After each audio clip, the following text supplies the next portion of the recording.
जिंदगी सुनो, साथ चलोगे क्या तुम मेरे?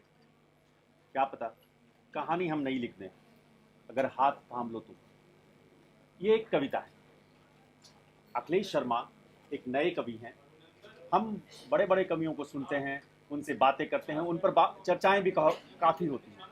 लेकिन जब कोई एक नया कवि साहित्य की दुनिया में आता है, जब वो पहली पहली कोशिश करता है, तो उसके लिए ये एक बहुत सुख का पल होता है।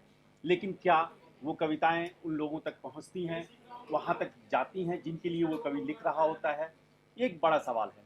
अखिलेश शर्मा जो पेशे से बैंकिंग सेक्टर में काम करते हैं, लेकिन वो इन दिनों साहित्य की सेवा में लगे हैं और वो अपनी कविताओं को चाहते हैं कि ज़्यादा से ज़्यादा लोग तक पहुँचे, ज़्यादा से ज़्यादा लोगों तक उनकी भावनाएं पहुँचें।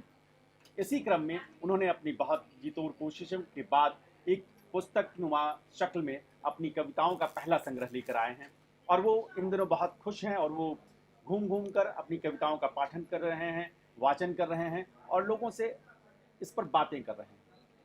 आप देख रहे हैं इंडिया न्यूज़ का डिजिटल प्लेटफॉर्म और इस साहित्य के एक सेक्शन में आज हम बात करेंगे अखिलेश शर्मा से। अखिलेश जी, आप मुझे बताएं कि एक कविताओं के साथ आपका ये नाता रिश्ता कैसे बना? कब से आप इस तरह की कविताओं को लिख रहे हैं? क्या दिमाग में चलता है, क्या सोचते हैं? सबसे पहले तो मैं आपके सभी दर्शकों को नमस्कार करूँगा। मैं मेरा कविताओं से नाता शायद बचपन से रहा हो। असल में मेरी पढ़ाई जो है वो नेपाल में हुई थी, तो हिंदी से बहुत लगाव था। हिंदी चूँकि मेरे सब्जेक्ट में नहीं था, तो और मैं चूँकि भारत का नागरिक हूँ, तो हम लोग जहाँ रहते थे वो बॉर्डर एरिया था, बॉर्डर एरिया है। तो नेपाल बहुत निकट था, तो हम लोग वहीं पे पढ़ा, हमारी पढ़ाई वहीं पे हुई। तो लेकिन हमारे ददिहाल और ननिहाल में पढ़ाई का बहुत अच्छा माहौल हुआ था। मेरे घर परिवार के लोग काफ़ी अच्छे पढ़ते लिखते थे, तो पुस्तक बहुत होती थी वहाँ, खासकर कि साहित्य से जुड़ी हुई बहुत सारी पुस्तकें होती थी। तो शायद ये पढ़ते पढ़ते मेरा लगाव हो गया हो उस तरफ। मैं इंडिया न्यूज़ के डिजिटल प्लेटफॉर्म के दर्शकों को ये बता दूं कि अखिलेश शर्मा उस भूमि से आते हैं जहां से रेणु आते हैं। रेणु का मैला आंचल आपने सुन जी पढ़ा होगा, बहुत सारे जो साहित्य प्रेमी हैं वो जानते होंगे। रेणु आंचलिक उपन्यासकारों में एक बड़ा नाम है और उन्होंने जो काम किया है उस माटी से आपका लगाव है। जी, मैं चाहता हूं कि आपकी कुछ कविताएं आप हमारे दर्शकों को सुनाएं। ज़रूर ज़रूर। मैं एक किताबों पे जो कि चर्चा हो रही है, तो मैं कुछ लाइनें किताबों पर मैंने कविता लिखी है, कुछ लाइनें आपके दर्शकों को सुनाता हूँ। किताबों का क्या है, अब वो भी सुस्ताया करती है, पास से गुजरो तो दबी आवाज़ में बुलाया करती है, नज़रें मिल जाएं तो बेचारी बड़ी हसरतों से देखा करती है, गुजरे दिन याद किया करती है, किस्सा पुराना दोहराने की आरजू रखती है। अब कहाँ इनसे पहले जैसी मुलाकातें हुआ करती है, जद्दोजहद में ही दिन निकल जाते और रात किसी और ही सुरूर में कटा करती है। ये भी बेचैन रहा करती है, इनकी भी रातें अब तन्हाई में ही बीता करती है, ये सोहबत में गुजरा वक्त खूब याद किया करती है। क्या लाइनें हैं! आप देखिए कि किताबें अब इंतज़ार करती हैं अपने पाठकों का। जी, अब और चूँकि डिजिटल युग आ गया है, हर कोई मोबाइल और सब कुछ डिजिटली पढ़ने के शौकीन हो गए हैं। तो आजकल कई बार हमें भी लगता है, जब कुछ किताबें हमने भी अपने मेज़ पे सजा रखी है, तो कई कई बार तो अक्सर जब हम लोग इस युग के हैं कि हम लोग ना नए हैं ना पुराने हैं, तो हमारे दौर में तो किताबें ही हुआ करती थी। तो आजकल के युग के हिसाब से मैंने इसमें सोचा कि अब किताबें क्या सोचती होंगी कि पहले।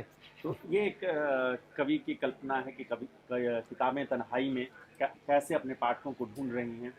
और कहा जाता है कि किताबें सबसे अच्छी मित्र होती हैं, लेकिन ये मित्र आजकल छूट गए हैं और हाथों में मोबाइल आ गया है। लेकिन मोबाइल युग में भी आप रचनाएं कर रहे हैं। आपकी रचनाधर्मिता को हम चाहते हैं कि वो ज़्यादातर लोगों तक पहुँचें। आप एक दो और अच्छी प्रिय कविताएं जो आपके इस संग्रह की हैं, नए संग्रह की, उसकी कुछ लाइनें अगर सुनाना चाहें तो। मैं एक कविता आपके दर्शकों को बनारस पे सुनाना चाहता हूँ। बनारस से मेरा बहुत गहरा नाता रहा है। तो कुछ लाइनें मैं बनारस पे सुनाता हूँ।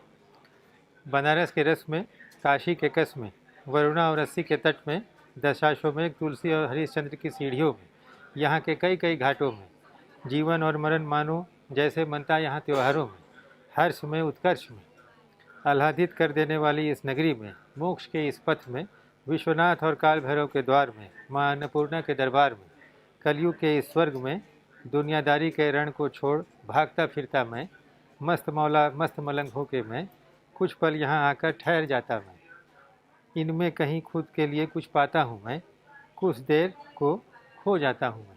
ये वही बनारस है जहाँ से पीएम मोदी का नाता जुड़ गया है। यही बनारस है जहाँ पीएम मोदी भी आकर ठहर गए हैं। जीवन और मरण और मोक्ष की भूमि काशी, इस पर आपकी एक कविता हमने सुनी। और जिंदगी को लेकर बार बार आप बात करते हैं अपनी पुस्तक में, बड़ी कसमकश भरी है जिंदगी, हाँ उधेड़ बूंद से भरी है जिंदगी, क्या सोचूं कि इसको समझाऊं अगर वाकई है मेरी जिंदगी। तो इस जिंदगी का, इस सफ़र का ये सिलसिला एक कवि के तौर पर अखिलेश शर्मा ने शुरू किया है। हम इंडिया न्यूज़ की टीम की तरफ से आपको बहुत बहुत बधाई देते हैं और हमारी शुभकामनाएं कि ऐसे युवा लेखक आएँ, ऐसे युवा कवि सामने आएँ और इस साहित्य का जो मंच है हमारा युवा साथियों के लिए खुले और भी चर्चाएं हों और आप भी हमारा डिजिटल प्लेटफॉर्म देखें और इसे ज़्यादा से ज़्यादा साहित्य प्रेमियों तक पहुंचाएं, शेयर करें। धन्यवाद।